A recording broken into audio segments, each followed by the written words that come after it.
Muy buen día para todos. En nombre de la Fundación Tequendama Horse Connection, es un gusto y un honor tener la participación de nuestras ponentes, la doctora Marina Perrone, la doctora Marcela Moretti, y quiero que sean ellas cada una que nos cuente en estos momentos cuál va a ser su presentación y un poco la parte de su historia y de su vida y el por qué están aquí. Vamos a empezar entonces con Marina, adelante. ¿Ya activé tu micrófono? Hola a todos. Bueno, lo de la historia, sí. Hoy la presentación vamos a hacer como al revés.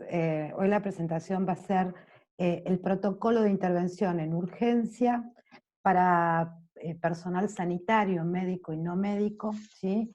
En situación de pandemia, ¿no? ¿Cómo llegamos hasta aquí? Bueno, fue un recorrido muy largo. En realidad yo entre el año creo que 16 y 19 o más o menos, realizando mi doctorado y llegando el momento de plantear la investigación, se me ocurrió, digamos, investigar sobre el síndrome de burnout, que es el síndrome del desgaste laboral por estrés crónico, en adictólogos, porque yo, bueno, me dedico a las adicciones, y estadísticamente, desde toda la vida, que los psicólogos, los médicos que trabajaban en adicciones, tenían muy poco de tiempo útil, digamos, 5 años, de hecho, la estadística, hasta que se quemaban, ¿no? El síndrome de burnout o el quemado. Entonces, bueno, en su momento elegí este tema para investigar, realicé la investigación y actualmente, con esto que, bueno, que nos está pasando a todos y con lo que uno ve y todo el equipo vemos, las situaciones, digamos, desfavorables con las que está lidiando el personal de salud, se nos ocurrió linkear, digamos, de alguna manera los resultados de la investigación, que ahora en muy poquitos minutos se las presento para después pasar al tema que nos convoca. Se nos ocurrió con Marcela y con todo el equipo, que son muchas personas, no las puedo nombrar porque tardaría mucho tiempo, linkear los resultados de mi tesis, trabajo que venimos realizando en caballos, y armar este protocolo de intervención con ciertas limitaciones que tienen que ver con que algunos de los equipos que trabajan con nosotros tienen acceso, digamos, al poder trabajar con caballos y otros no. Entonces ahora les voy a contar un poquito, voy a compartir la pantalla, que acá Alejandro me vas a tener que dar la autorización. Voy a compartir pantalla para adentrarlos un poquito en la temática para después, digamos, comprender qué es lo que estamos haciendo, ¿no? Y qué es lo que estamos proponiendo, eh, mientras que se va solucionando el tema de compartir la pantalla, les voy contando que, digamos, nosotros, esta iniciativa surge desde la Fundación Dasein, desde lo que es primeramente el grupo de personas certificadas en el modelo IPAE, y posteriormente se fue, digamos, ofreciendo gente como voluntarias. Es un programa gratuito, ¿sí? Está Silvia Mercado de Gest Coaching, Margarita Crespo del Portillo, todo el equipo de la Fundación Dasein, Adriana Martínez Vivot de Luján del Milagro, y gente que día a día digamos, se va ofreciendo, ¿sí? Para, digamos, de alguna manera, como voluntarios, participar de este programa que está dirigido a los profesionales de la salud en situación de burnout. Les decía que un poquito les voy a compartir mínimamente lo que fueron los resultados de la investigación para poder adentrarnos y darle de alguna manera el sustento a este programa que estamos ofreciendo. ¿Haya todos? ¿Sí? Bien. Si quieres, a mano derecha, la Sí, parte ahí inferior voy. vas a encontrar para agrandar. Perfecto. Ahí está. Entonces, lo primero que tenemos que pensar, ¿sí? Es, bueno, ¿por qué esto de la preocupación, de alguna manera, del burnout o del síndrome del quemado, o el cuidador descuidado, también se le dice. En Estados Unidos se calcula más o menos 150.000 millones de dólares anuales a causa de gasto, ¿no? A causa de enfermedades secundarias a lo que es el desgaste laboral. El 78% de los profesionales refieren, ¿sí?, estar afectados por el estrés antes de esta pandemia, y el 83% están relacionados directamente con factores laborales. O sea, el porcentaje siempre fue altísimo en niveles de desgaste laboral. ¿Pero qué es, de alguna manera, el síndrome de burnout?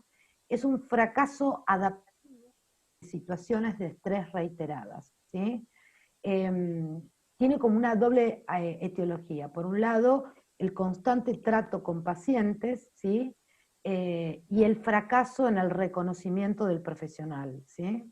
La competitividad, las bajas remuneraciones, la rotación de personal. Hay muchísimos factores en este momento. Le podríamos agregar que en muchos de los hospitales o sanatorios, en algunos países, la falta de protección y protocolo de cuidado para los cuidadores, ¿sí? Y esto aumenta aún más.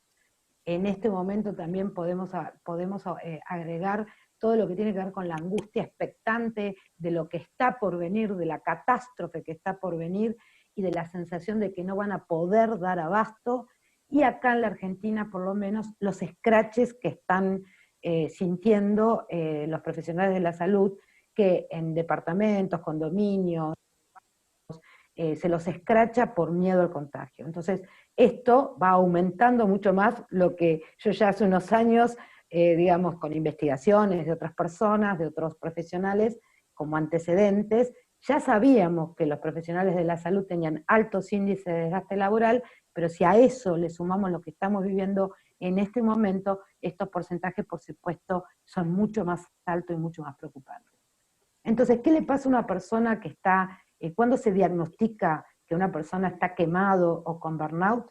Cuando hay un alto grado de agotamiento emocional, una sensación de despersonalización, esa sensación de falta de dirección, el profesional o no profesional, porque está también la gente sanitaria de limpieza, los enfermeros, hay un montón de gente que trabaja en el ámbito de la salud, empiezan a perder la pasión por olvidarse por qué eligieron eso, ¿sí? En resumen.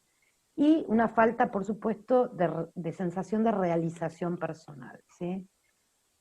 Dentro de lo que es la cadena del estrés laboral, hay como diferentes estadios, ¿no? Está el estrés, está el burnout, que es lo que acabamos de nombrar, está el desgaste por empatía, que es nosotros los profesionales de la salud, todos los cuidadores, trabajamos gracias a nuestra capacidad empática, ¿sí? Esta capacidad de empatía, de ponernos en el lugar del otro, de poder entender o sentir qué es lo que siente el otro, el dolor ajeno, también esta misma capacidad nos eleva los niveles de estrés y de desgaste, ¿sí? Se llama desgaste por empatía. Tanto la usamos que nos desgastamos. El moving, que es otro que es el acoso laboral, los problemas de relación.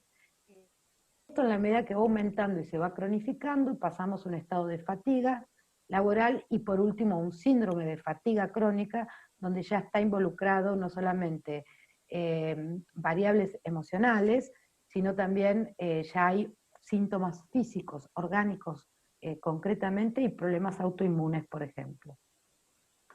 Entonces, ¿por qué? ¿Cómo prevenir, no?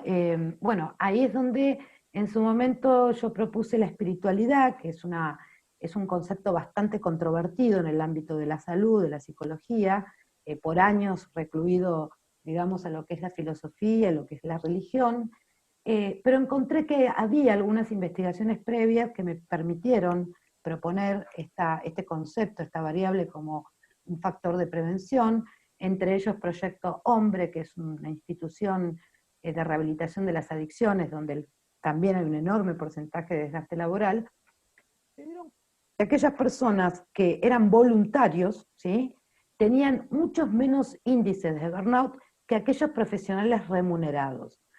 que de alguna manera iba en contra de lo que estadísticamente se concibe, que una persona con baja remuneración, que digamos, tiene más índices de estrés que una persona bien remunerada, bien reconocida. Y ahí lo que se dieron cuenta es que, si bien, digamos, estaba esta variable, puntuaba muy alto en realización personal por una variable que era la ayuda al prójimo, ¿sí? Por otro lado, otros investigadores encontraron que el humor también era una variable de afrontamiento del estrés. Otros se daban cuenta que en la medida que aumentaba la satisfacción, ¿sí?, la sensación de satisfacción, disminuía el cansancio. Alexio, por ejemplo, postula que la inteligencia emocional, la capacidad de regular y gerenciar nuestras emociones, prevenía el desgaste por empatía. Jaramillo propuso directamente la espiritualidad como capacidad para, digamos, rearmarse las personas. Bareto hablaba de la satisfacción por compasión y la disminución del cansancio por compasión, el desgaste por empatía. Bueno, y así sucesivas investigaciones, que no me voy a quedar tan, digamos, detenida en esto, me dieron la posibilidad de alguna manera de proponer la espiritualidad como una variable dentro de lo que es el ámbito académico, y que me aceptaran esta propuesta. Bien, Doolittle es importantísimo. Él hizo toda una investigación acerca de la espiritualidad de afrontamiento beneficioso para los médicos, ¿no? Su investigación fue específicamente con respecto a los médicos. Entonces, vamos a postular, ¿sí?, que la espiritualidad es un mecanismo o una capacidad de afrontamiento del estrés, ¿sí?, relacionada con esta capacidad de integrar la adversidad, el dolor, ¿sí? Spinoza dice que la autodirectividad y la autotrascendencia son mecanismos de afrontamiento, pero al mismo tiempo también son rasgos de carácter. La capacidad de la gratitud, también para encontrarle sentido, digamos, a la adversidad, y concretamente la espiritualidad como un mecanismo de afrontamiento positivo, ¿sí? Entonces, vamos a darle la palabra a Marcela, que nos explique un poquito, que a mí me gusta más cómo lo explica ella, que nos explique un poquito qué es la espiritualidad, ¿sí? Marcela, además de ser psicóloga, tiene mucho estudio en la parte, no sé si te recibiste, Marcela, de filósofa, has estudiado un montón. Sí, le doy la palabra.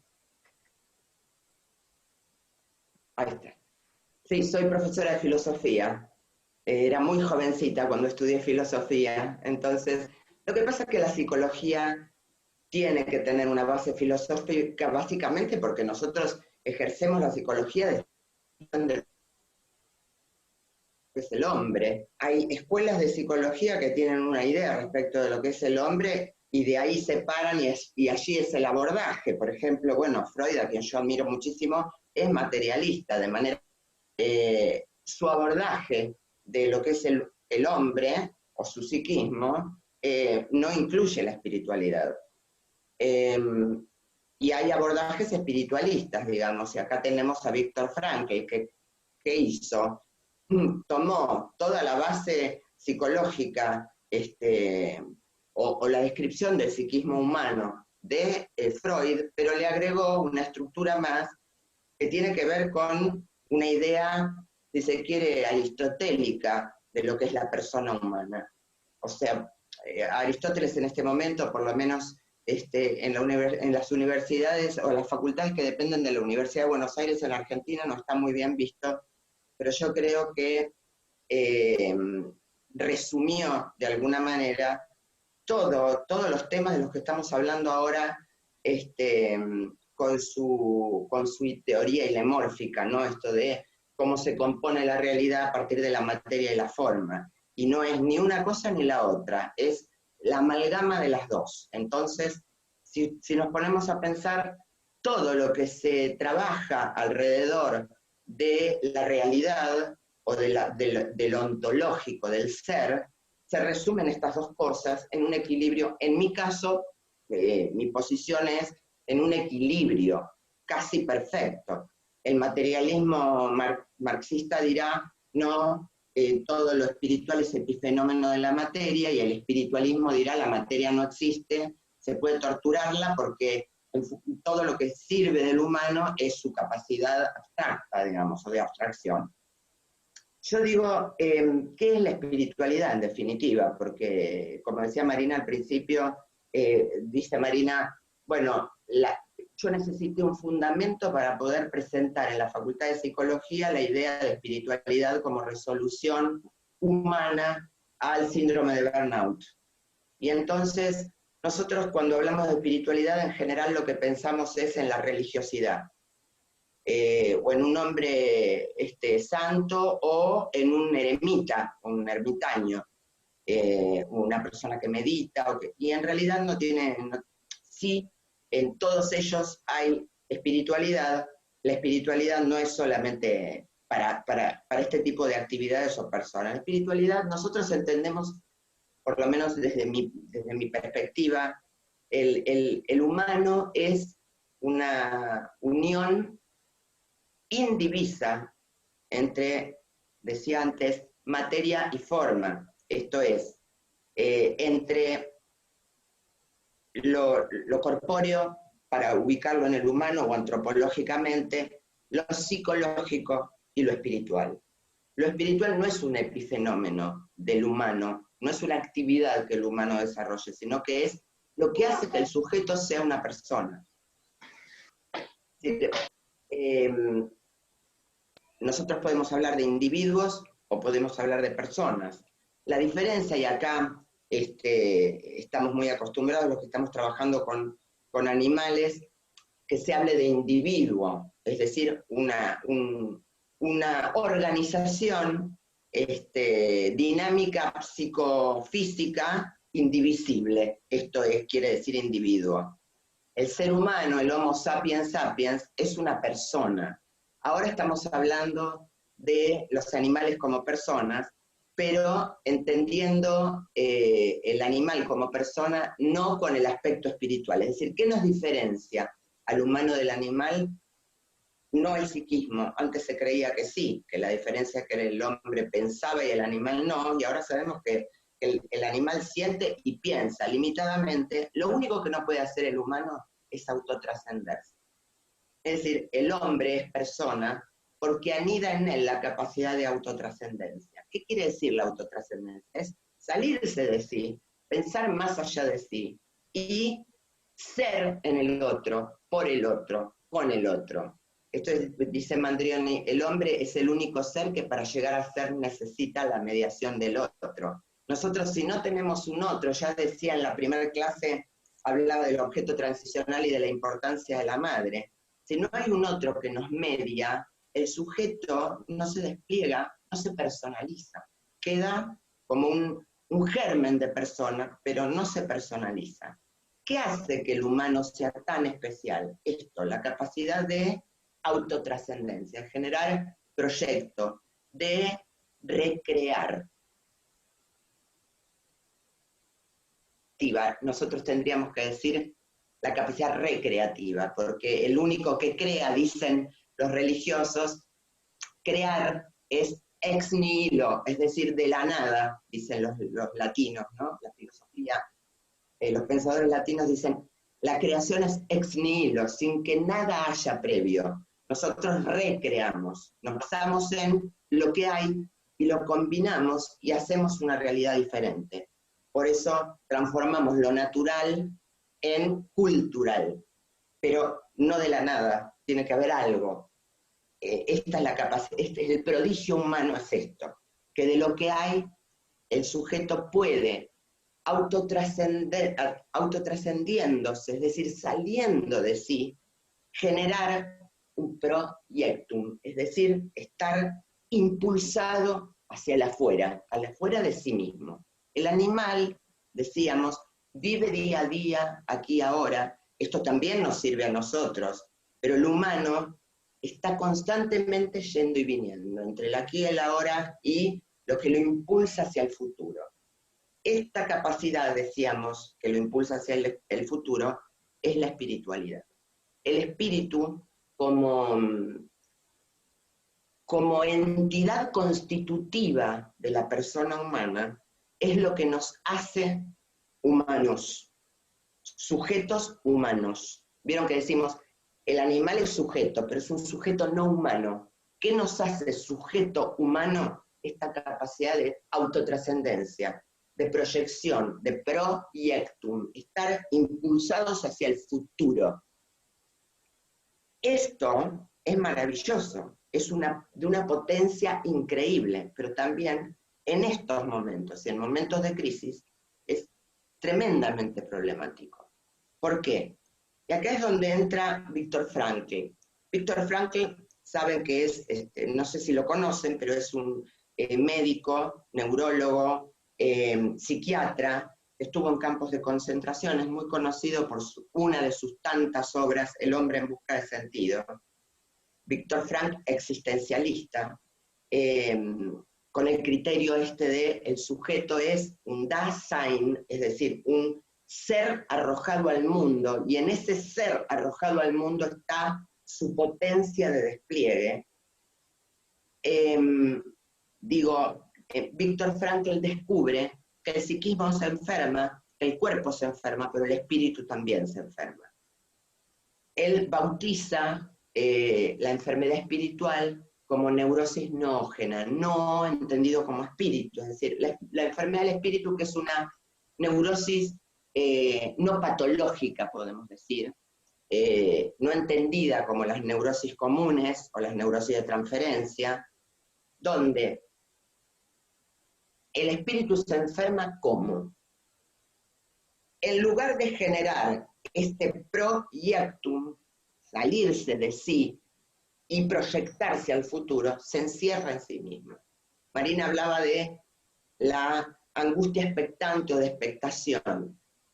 El estar arrojado al futuro o al mundo y poder tener la potencia o la potestad de planificarse o de pensarse, son temas bastante difíciles como para explicarlos tan rápido, pero la posibilidad de pensarse en un futuro, de proyectarse en el aquí y ahora hacia un futuro, es prodigiosa, pero también es complicada, sobre todo en situaciones donde existe una crisis fuerte como la que estamos atravesando hoy. La angustia expectante es esto, es la sensación de que en cualquier momento va a pasar algo que va a poner en riesgo lo más preciado que tenemos. Y lo más preciado que los humanos tenemos como capacidad es esto, nuestra posibilidad o nuestra potencia de desplegar nuestra personación o nuestra capacidad de ser más personas, digamos.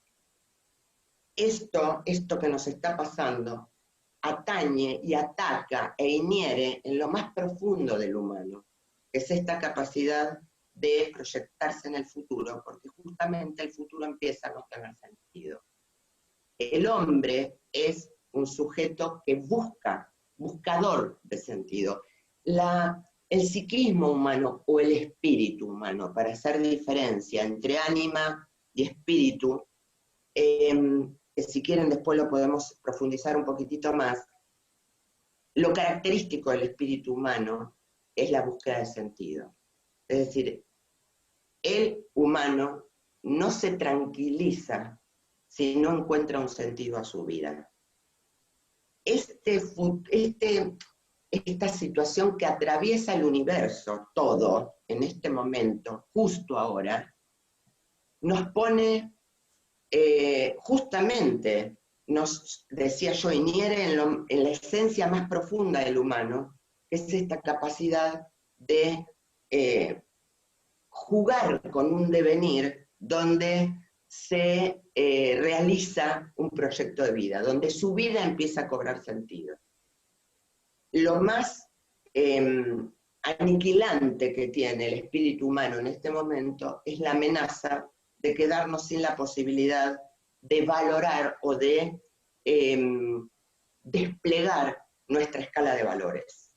Es decir, lo que se pone, lo que se está atacando en este momento, lo que el mundo está, o en el mundo está atacado, es la capacidad humana de jugar con estos valores que cada uno de nosotros adoptamos como escala para planificar nuestro futuro, que tienen que ver con valores de realización, de creación y de realización, de acción, digamos, y nos deja como desprotegidos, a merced solamente de un tercer grupo de valores, que son los valores de actitud.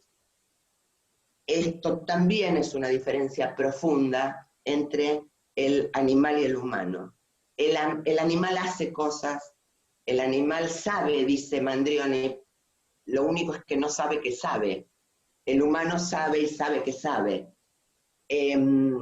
Entonces, frente a este momento donde lo más rico que tenemos se encuentra atacado, nos queda una batalla más para dar, que es poner en juego nuestros valores de actitud. ¿Cuáles son nuestros valores de actitud? Esta cuestión de, decía yo, poner entre paréntesis, sacrificar. A Marina no le gusta la palabra sacrificio porque suena a drama, pero tiene una doble lectura. Nosotros vulgarmente entendemos sacrificio como algo terrible y casi religioso. El sacrificio cristiano, Dios, Cristo que se sacrificó por el humano. No, pensemos sacrificio como postergación. Entonces, sacrificar nuestro proyecto de vida inmediato que juega con nuestros valores de creación y de realización, postergarlos, correrlos, sacrificarlos y poner en juego estos valores más profundos que son los de actitud. El sacrificio de nuestro propio proyecto, hasta como lo conocemos o como lo conocíamos hasta hace unos meses atrás, en virtud de poder llevar adelante esto que nos está tomando a todos y que deja a nuestro otro que nos ayuda a desplegarnos también en la misma situación. Es decir, encontrarle sentido al sufrimiento.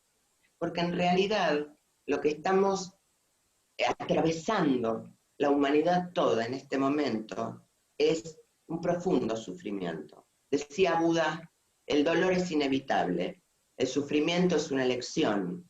Entonces, a nosotros, al humano, con esta capacidad espiritual o con nuestra esfera espiritual, nos permite a nosotros, los humanos, abordar estos momentos donde lo más esencial nuestro está siendo atacado y nos mantiene en una situación de angustia expectante o de expectación,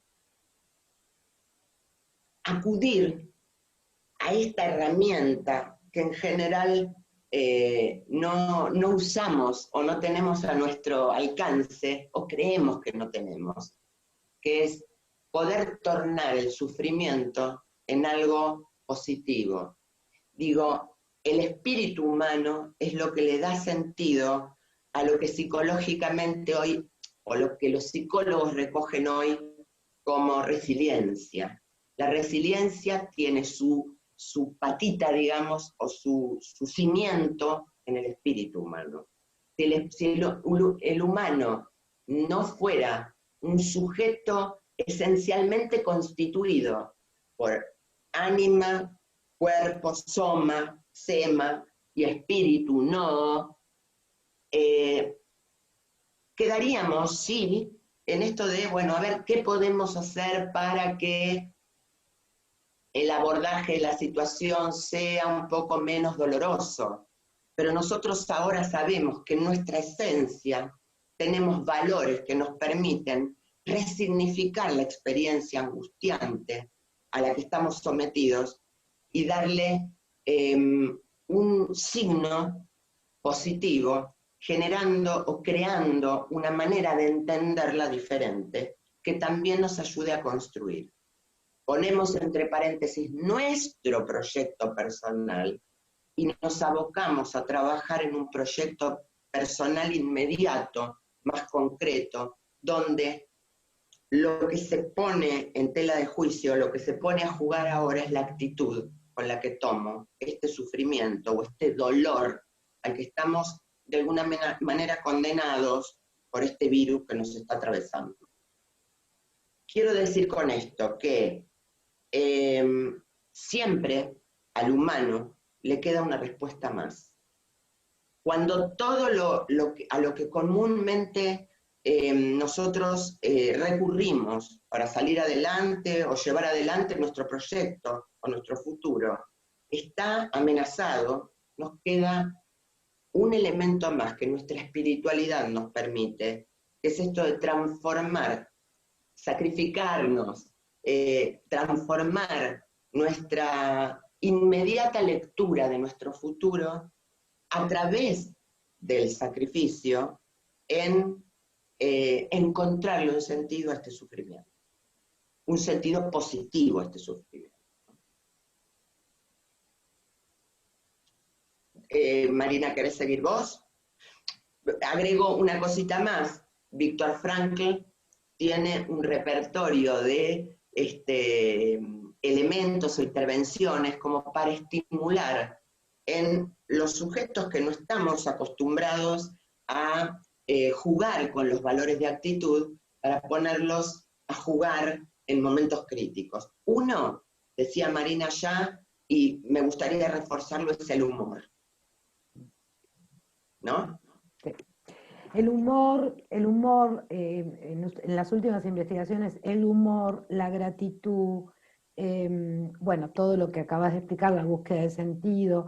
Y hay un, ¿cómo se llama? Hay un psicólogo estadounidense, Flash, que trabajó con excombatientes, y él dice esto que vos explicabas, Marcela, tan profundamente, que es esto del trauma espiritual, el estar roto, ¿no? Es cuando ya el espíritu enferma, y él planteaba el diálogo psicoespiritual como una herramienta para ampliar la espiritual, la dimensión espiritual, y poder, digamos, sobreponerse.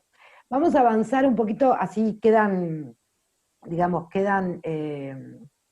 tiempo para las preguntas, ¿sí? Yo les decía que digamos que hice una investigación, y en esta investigación, lo llamativo de esta investigación es que, por ejemplo, variables como espiritualidad y autotrascendencia se dice correlacionan positivamente, quiere decir que cuanto más alta una, más alta la otra, ¿no? Y lo llamativo fue que cuanto más espiritualidad y más autotrascendencia tenía la persona, menor desgaste laboral, menor despersonalización y mayor realización personal. Entonces, lo que concluimos es que no son tanto las circunstancias, sino cómo afronta la persona las circunstancias. Y acá, digamos, viene esta propuesta del protocolo de asistencia psicológica a agentes de salud que están en situación de atención en lo que es el virus del COVID-19, ¿sí? Como les decía, es un programa gratuito, solidario, intervienen muchísimas personas, es un equipo muy grande, y lo que vamos a hacer justamente hincapié, lo que tiene, digamos, como base este protocolo, es justamente la ampliación de esta capacidad de resiliencia espiritual, ¿sí? Para poder sanar de alguna manera a este espíritu roto.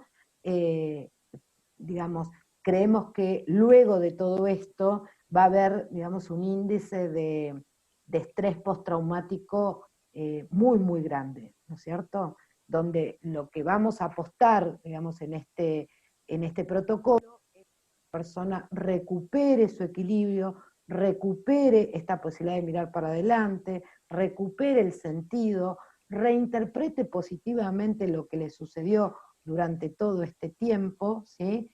Para poder darle alimento al espíritu, ¿sí?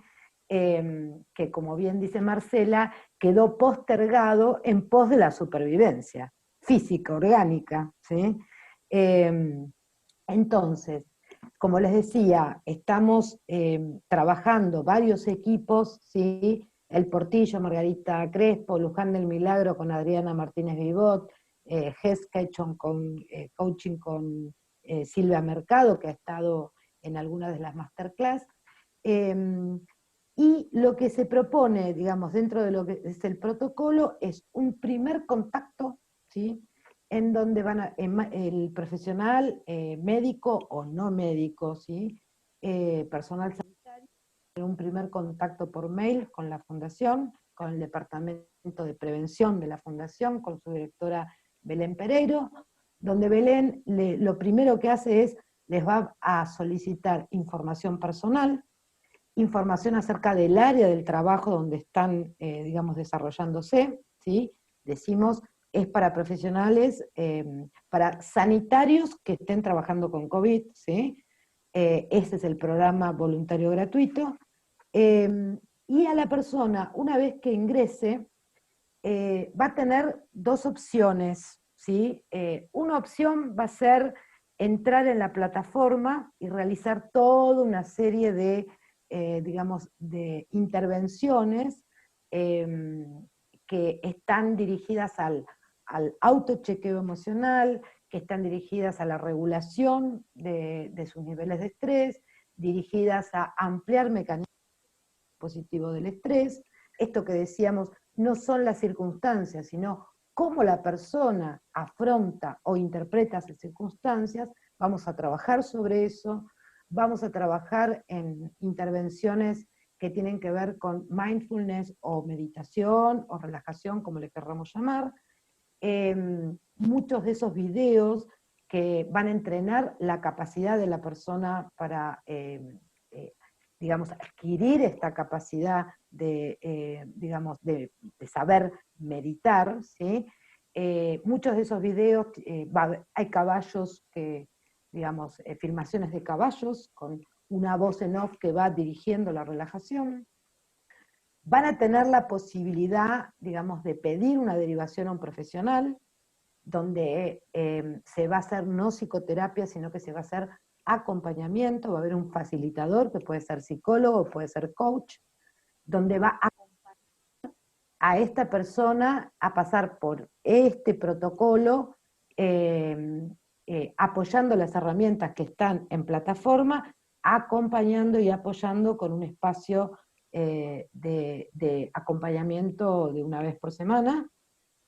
Y aquellas personas que estén cerca de centros ecuestres que están trabajando con nosotros, Hedge o Luján del Milagro o el Portillo, dependiendo de las leyes y del protocolo que baja nuestro gobierno en este momento, hoy de todos esos centros, el único centro que realmente está autorizado es el centro de Margarita Crespo, el Portillo en Rosario, Santa Fe, quien ya recibió a cuatro personas de personal sanitario, donde ya realizamos un encuentro. Luego esas personas fueron derivadas, digamos, al Departamento de Prevención y están transitando por lo que es la plataforma, realizando todas las intervenciones y estrategias que se van planteando desde la... no han solicitado una consulta con un coach o un facilitador. ¿Por qué planteamos esto de los, digamos, del trabajo en todo este, digamos, protocolo, todo este programa que es amplio, ¿no? No es solamente el encuentro con caballos? ¿Por qué consideramos que agregar, digamos, como complemento el encuentro con caballos, un poco lo que ya ha contado Marcela en la masterclass que ha tenido, y yo también la vez pasada cuando hablamos del tema de la investigación y adicciones? Sabemos que el encuentro, digamos, con el humano genera oxitocina, el concepto de biofilia y el contacto con la naturaleza y la reducción del estrés. Hemos hablado, y otros también han hablado, de la reducción del estrés en el contacto con el caballo. Ya esto lo sabemos con todas, digamos, las clases que fueron teniendo durante este tiempo. Entonces, este encuentro con caballos que en algunos se va a dar y hoy en el presente, en otros no, por una cuestión de reglamentación sanitaria, va a estar incluido dentro de todo un programa más amplio que va a tener que ver con ir chequeando a esos sanitarios que vayan acercándose y tomando contacto en los niveles de estrés, el nivel de agotamiento físico y mental, si tienen baja, digamos, energía, frustración, aumento de la irritabilidad, disminución de la concentración, son todos sí con el burnout, con el desgaste laboral, ¿sí?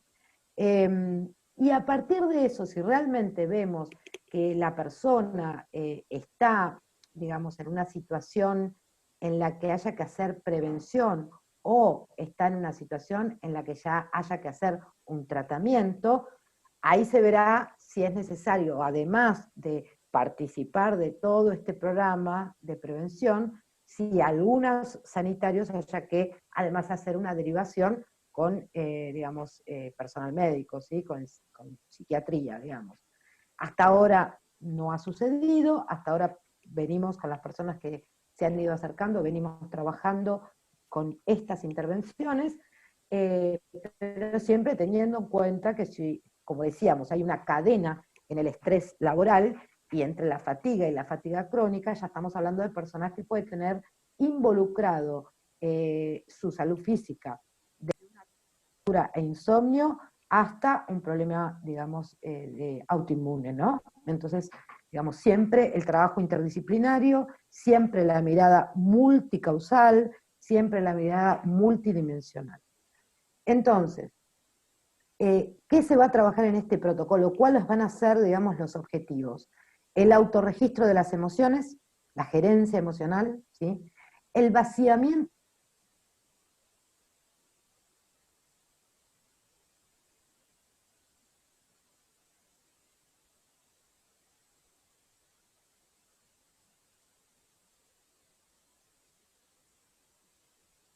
de contenidos. ¿Qué quiere decir?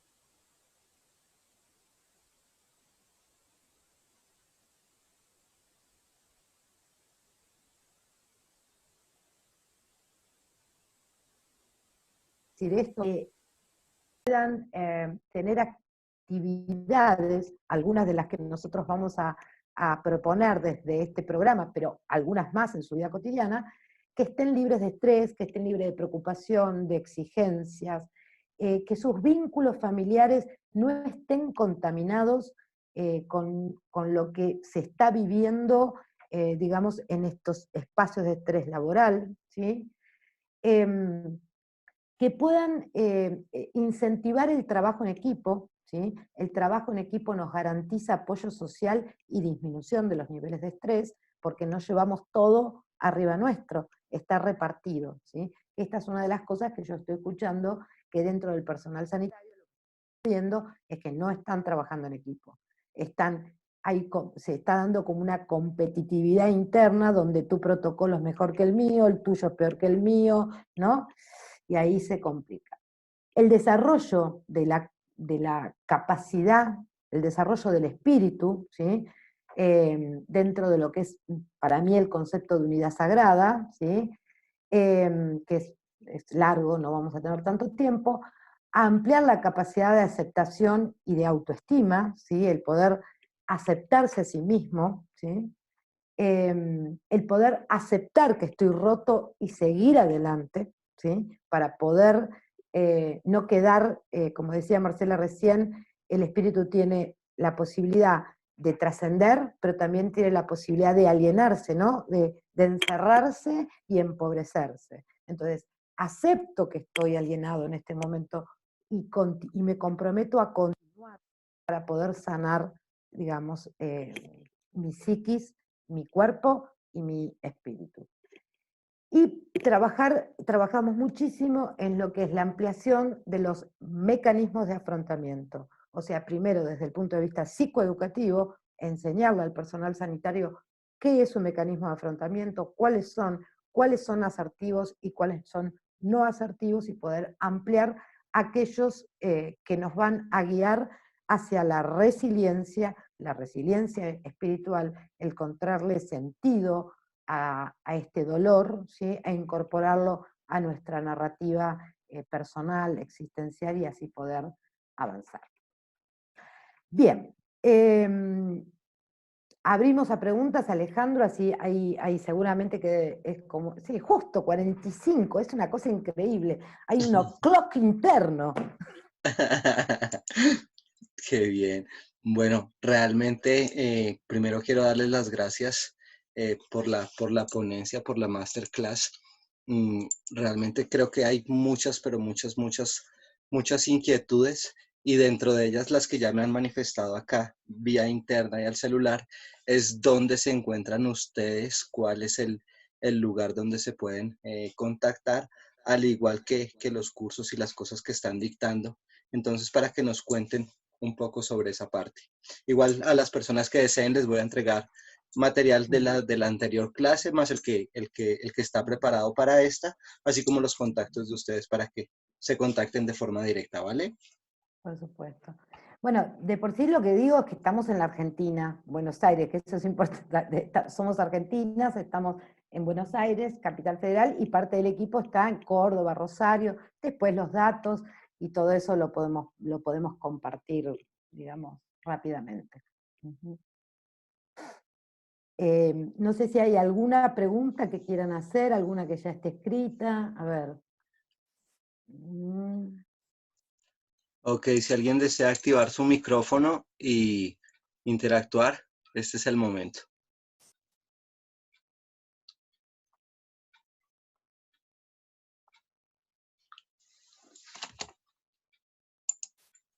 Yo tengo una pregunta, soy Ingrid. Adelante, Ingrid. Yo me he enterado, bueno, por una cuestión cercana, la persona aún sigue laborando, no es del área de salud, pero le toca estar en seguridad laboral e higiene. Aquí se trata de que él es el que está en los filtros y todo esto, revisando a la gente, y parece que está pasando por esa situación. ¿Qué es lo mejor que como amistad o como persona cercana podríamos recomendarle? Se niega totalmente a utilizar un uso profesional, ¿verdad? Pero ¿de qué forma podríamos como meter esa idea o aconsejarle de una manera que no ponga un bloqueo, sino se deje ayudar y uno no lo lastime o no les lastime más con la sugerencia de una ayuda profesional? Complicado, porque en realidad justamente tiene que ver con parte de uno de los efectos, digamos, de los síntomas del burnout, que es la despersonalización. Entonces, parte de la sintomatología tiene que ver con esto, ¿no? Con ni siquiera tener autoconciencia de lo que le está pasando, y entonces pueden entrar en síntomas asociados como una depresión, y en la depresión también hay poca a veces autoconciencia, y la gente te dice, no, pero no estoy llorando, no estoy en la cama, no, pero estoy irritado, nervioso, explosivo, ¿no es cierto?, con falta de contacto con el entorno, empiezan a encerrarse.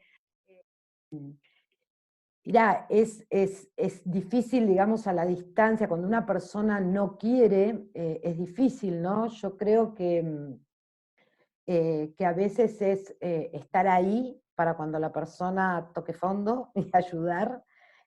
Uno puede sugerir, uno puede, digamos, acercar, digamos, material o acercarle un contacto, pero cuando la persona no quiere, es muy difícil, ¿sí?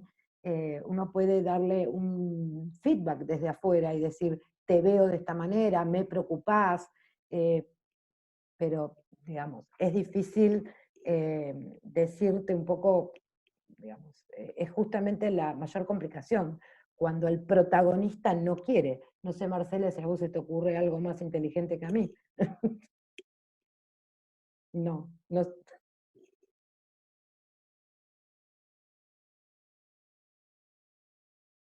Tenés el audio. Desmuteate.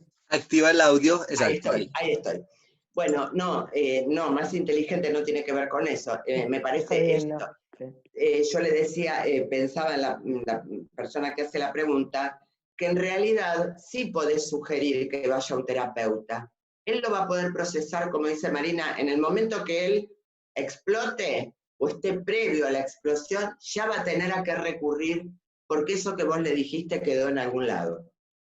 Pero no se puede obligar a alguien a consultar, y mucho menos si básicamente lo primero que dice es que no quiere consultar. Pero sí decirlo, sí como no, porque en algún momento aparece como recurso, sí.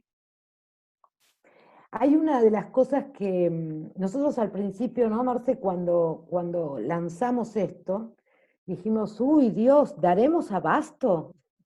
¿Verdad? ¿Daremos abasto? Y hay algo que hace muchísimos años se viene diciendo con respecto al personal médico, que es esto de la enfermedad del bronce, ¿no? O como yo le prefiero decirle, el cuidador descuidado, ¿sí? Porque es un cuidador descuidado de sí mismo, ¿sí? Entonces yo me conecto con cuidar a todos los demás, que da muchísima satisfacción, y me siento poderoso de alguna manera, pero me estoy olvidando de que yo también estoy atravesando por esto. Entonces, cuando uno, en este momento yo, en las consultas con mis pacientes, con todo lo que es los pacientes que están en la Fundación Dasein haciendo tratamiento, muchas veces me encuentro diciendo, te lo digo, me lo digo, porque hay algo en lo que hoy estamos coparticipando, que es que todos estamos atravesando por esto. Todos tenemos incertidumbre, miedo al contagio, estamos aislados, estamos un poco alienados.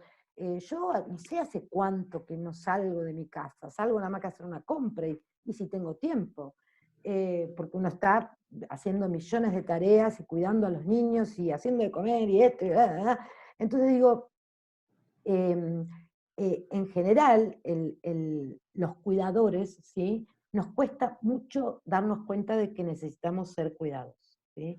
Y creo que es esto lo que hay que tratar de incentivar, y nosotros en este programa es lo que tratamos de trabajar fuertemente en que ese cuidador aprenda y construya un proyecto de cuidado personal, ¿sí? Pero se necesita de la voluntad de la persona. Muchísimas gracias. Curandis. El furor curandis, exactamente. Bien. Ok, ¿alguien más que quiera interactuar? Adelante, Sol. Hola, muchas gracias, qué interesante la presentación, muchas gracias a ambas, Marina, Marcela. Soy Sol de Santiago de Chile. Mi pregunta va por un lado bien diferente, no sé cuánto me pueden aportar en ese sentido para este espacio, pero me encantaría saber un poquito más del tipo de trabajo que se realiza con el caballo, cuál es como el tipo de ejercicios que realizan al incorporar los caballos, que es una de mis pasiones por las que estoy tomando todos estos temas, ¿no? En realidad, nosotros, ahora igual Marcela también dirá, yo cada día, digamos, que, cada día, no digo, me voy dando cuenta que va más allá de qué ejercicio uno hace con el caballo. Yo le puedo, digamos, indicar una dinámica estúpida, como agarrar el caballo, llevarlo del punto A al punto B, o andá y cepillá el caballo, o andá y hace un camino por el que estás transitando. Puedo hacer diversos ejercicios.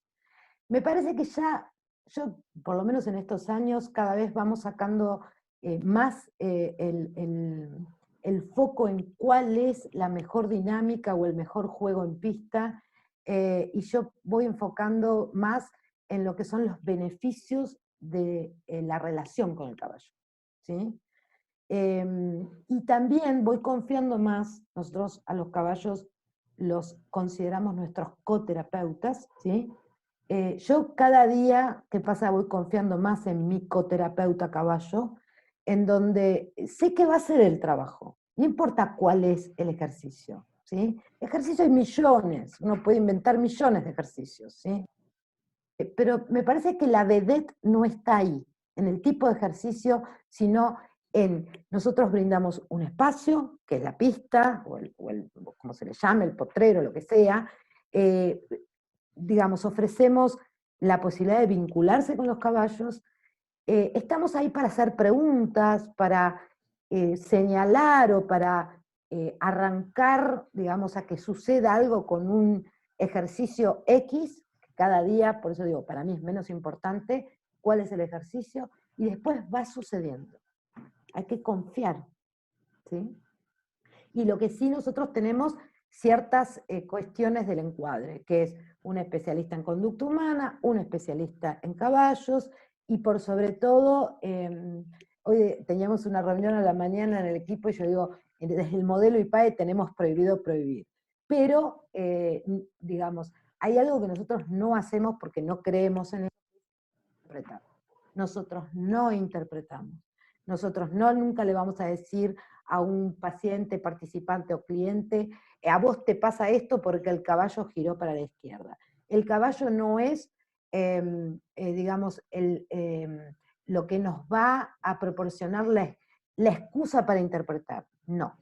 La interpretación la hace la misma persona, ¿sí? Que nos cuenta cuál es su resonancia luego de relacionarse con el caballo, y por otro lado es el caballo quien va construyendo escenarios vivenciales para que esa persona vaya resonando emocionalmente.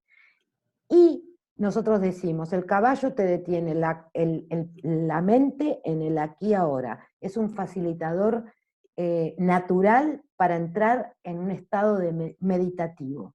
Entonces, ellos ya van a hacer el trabajo, no importa el juego o la dinámica que planteemos. Es fundamental el contacto, básicamente. Es el paciente o es el consultante el que de alguna manera plantea qué es lo que quiere trabajar. Y en este momento lo que más se busca trabajar es esto, el contacto. El contacto con un sujeto tan seguro como el caballo, seguro en todo sentido, porque no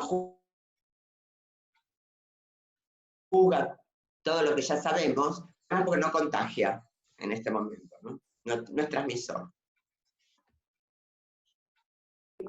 Que esto es increíble, ¿no? Porque hoy tener la posibilidad, hoy un paciente o un cliente no va a poder abrazarnos, porque hay un miedo al contagio, ¿sí?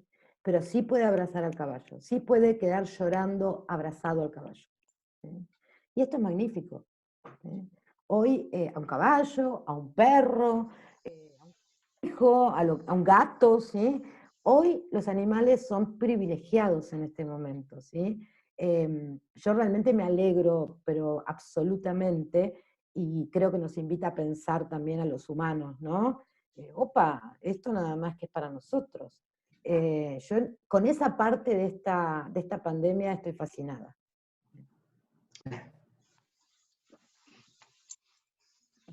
Ok.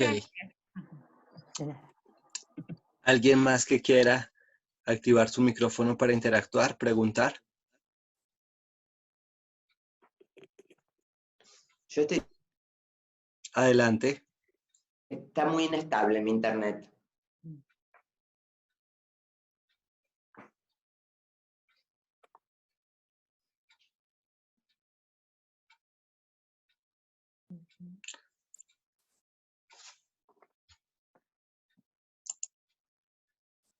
¿Alguien más que quiera preguntar?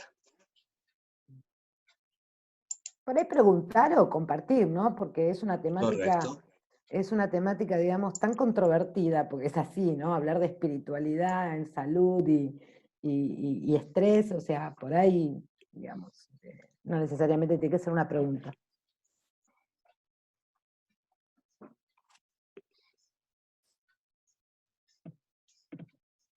A mí me surge preguntarles si han hecho trabajos con temas de depresión, incluyendo la espiritualidad. Sí, no, digamos, no específicamente con caballos, Alejandro, pero sí, yo en el consultorio ya hace un tiempo que cuando tengo, tanto sea pacientes con con síntomas como una depresión o ansiedad, o bueno, en Fundación Dasein, que también hacemos y patologías duales. Por algo Fundación Dasein se llama Fundación Dasein, ¿no? Que Marcela ya explicó el concepto. Está totalmente incluido la variable espiritualidad, proyecto de vida, o sea, tanto lo que es la capacidad de trascender, la capacidad de la coherencia interna, es la coherencia entre lo que digo, lo que siento, lo que hago, ¿sí? La integridad, o sea, trabajamos todas esas capacidades y esos valores que hablaba Marcela del espíritu, se trabajan constantemente, ¿sí? En donde para mí una depresión está totalmente relacionada con la falta de proyecto, de sentido de vida, y por ejemplo un trastorno de la ansiedad está totalmente relacionado con lo que es la sensación de falta de control, por tanto la necesidad de tener todo bajo control, ¿no? Y trabajo muchísimo eso y sobre el concepto de unidad sagrada, que es, para mí es digamos, dirige un poco digamos, mi accionar, que es entender que somos una parte de un gran todo, donde la parte no puede controlar al todo y la parte no puede entender al todo. ¿Sí? Ok, y digamos desde esa parte, ya Discúlpenme, pero no puedo participar mucho porque se corta mucho mi internet, una pena. adelante, no, pues si quieres ahí te escuchamos muy bien.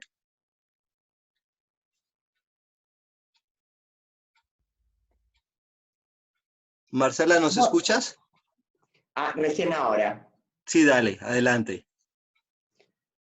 No, que decía que no puedo participar porque tengo la internet absolutamente inestable en este momento. Se van y vienen, así que por eso no participo.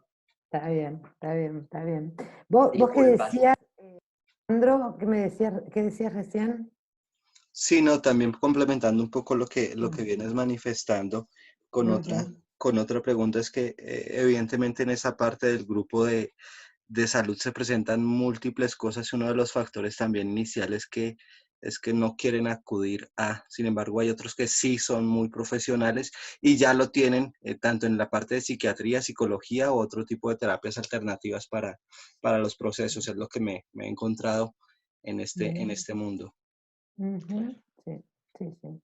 Por suerte cada vez, digamos, con esto de haber transformado la meditación en mindfulness, que hoy está como aceptado en el campo de la salud, ¿sí? Fue ganando terreno, fue ganando terreno. Cada vez hay más instituciones que, digamos, que favorecen o estimulan a que sus profesionales, no solamente en el ámbito de salud, sino otras empresas, la prevención del estrés, van, digamos, ofreciendo, digamos, esta intervención. Lo que pasa es que no con la profundidad con la que nosotros por ahí lo tomamos, porque conciencia plena, mindfulness, ¿no? Es la detención de aquí ahora, aceptación y compromiso, es, digamos, desde lo que es las terapias cognitivas, pero todavía no se animan, ¿no? Del todo por ahí a hablar de espiritualidad, que es un poquito más, se cuestiona mucho más, ¿no? Es como, por ahora sigue siendo un poco mala palabra, digamos, en el ámbito de salud, ¿sí?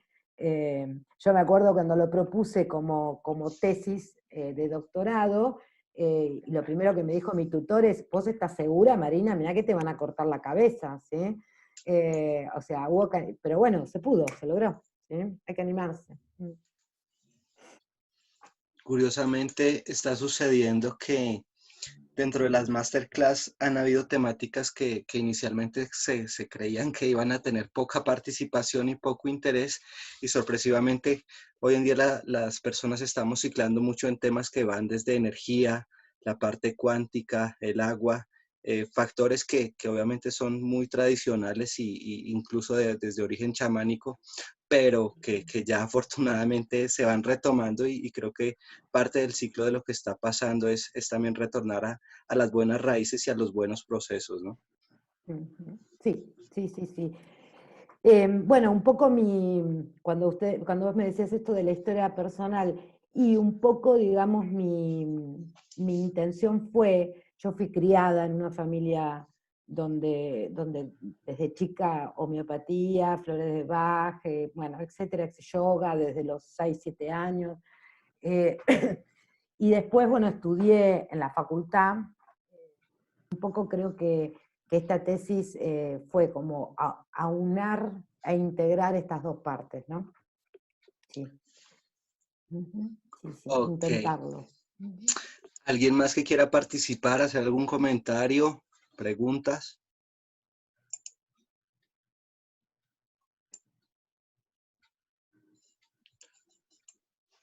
Ok, yo creo que siendo así, en primer lugar, darles las gracias por su tiempo, por este regalo, por todo lo que han hecho durante este tiempo, y sé que seguiremos obviamente mostrando muchas cosas que se pueden hacer a través de los caballos y el hermoso impacto.